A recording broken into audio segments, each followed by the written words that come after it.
Well, thank you very much for being here tonight with the weather outside. It's nice, and I'm over here on a holiday. Come back here every year, once or twice, with my wife from Kuala Lumpur. And we have a new baby, 15 months.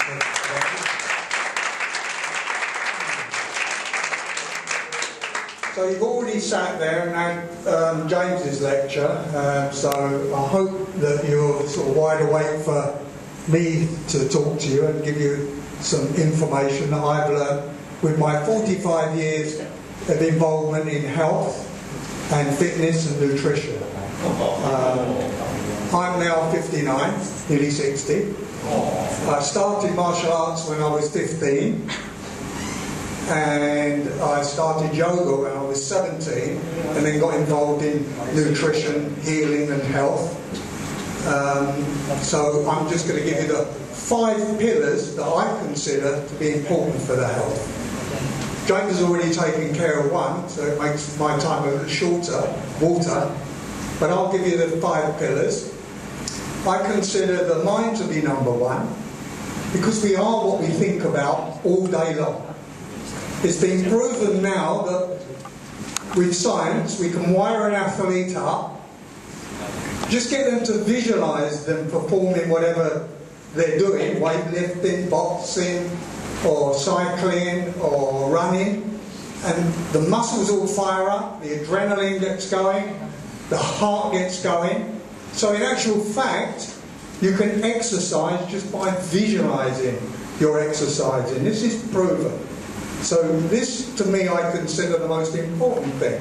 Because if you decide that you're not going to do something, you're not going to do it. So all the other factors in health are controlled by how you think daily.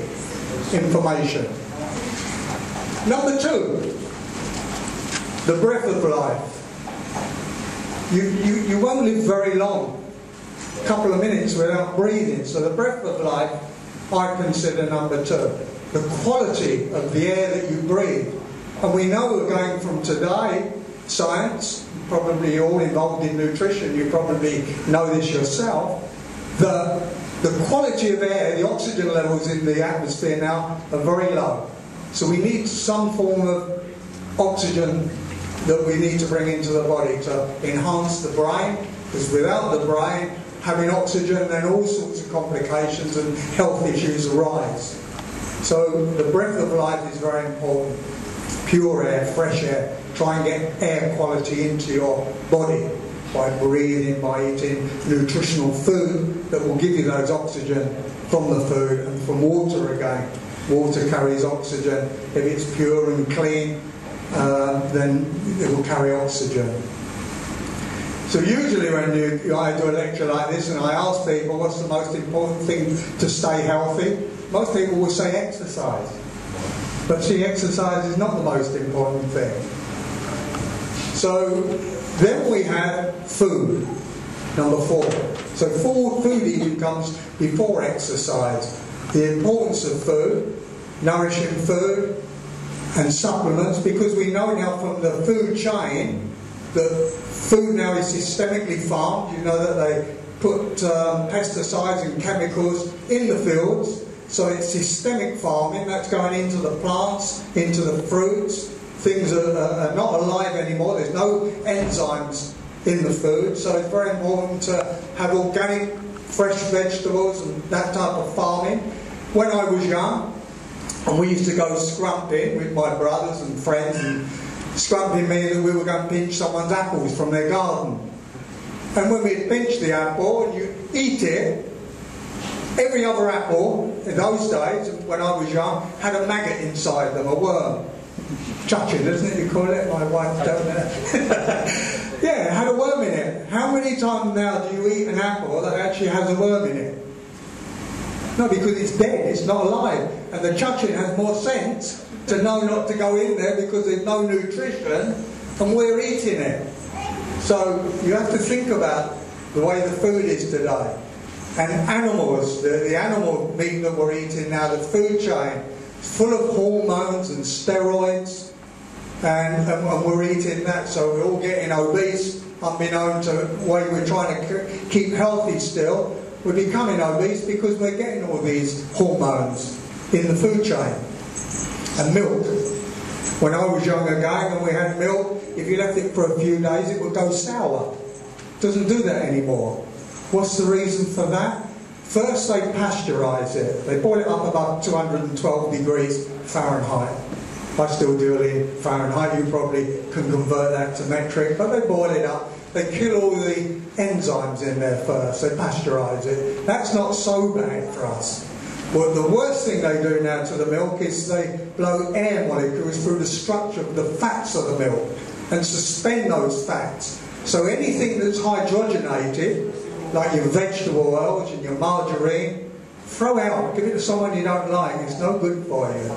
They suspend the fats and your body can't break it down. So you're much better off with butter and raw milk and things like that that haven't been hydrogenated.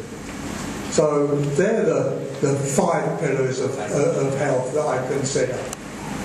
Now I'm going to talk a little bit about Chinese medicine, which you'll probably have a better understanding, on the aspects of the way the mind affects the organs of the body. Anyone here that knows a little bit about Chinese medicine? And I studied 5 years with the Chinese government in the special acupuncture research. One of my professors uses needles 2 feet long. He's the only one in the world with this particular technique, using acupuncture needles 2 feet long. Developed for spinal injuries and brain damage patients. So he's the only, even Chinese doctors that I meet around the world, I've never seen acupuncture needles 2 feet long. It's quite scary to see him using those. They usually go right down the back, down the big muscle in the back, the big spinatus erecti muscle, so for the brain. So the most detrimental thing to the organs of the body and to the body are on the fingers again, like I said about the first 5 pillars of health. Worry, we call this the worry finger. You see babies that do this, worrying. Worry affects your stomach and spleen. So continual worry will have an effect upon the stomach and spleen.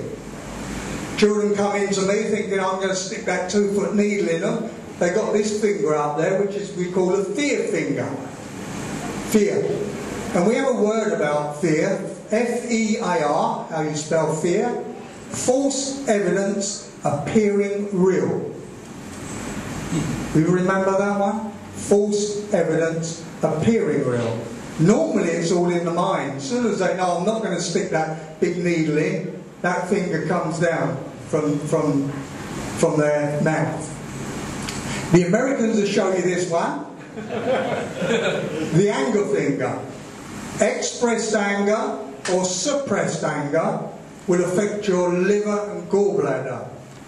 So you see people that are angry all the time, and just learning about these 5 fingers is very important, because when you see people or meet people and they're doing this, picking away at the finger, you know what's wrong with them. When patients come into my clinic, I analyse all these things, what they're doing, we're holding which finger and things like that.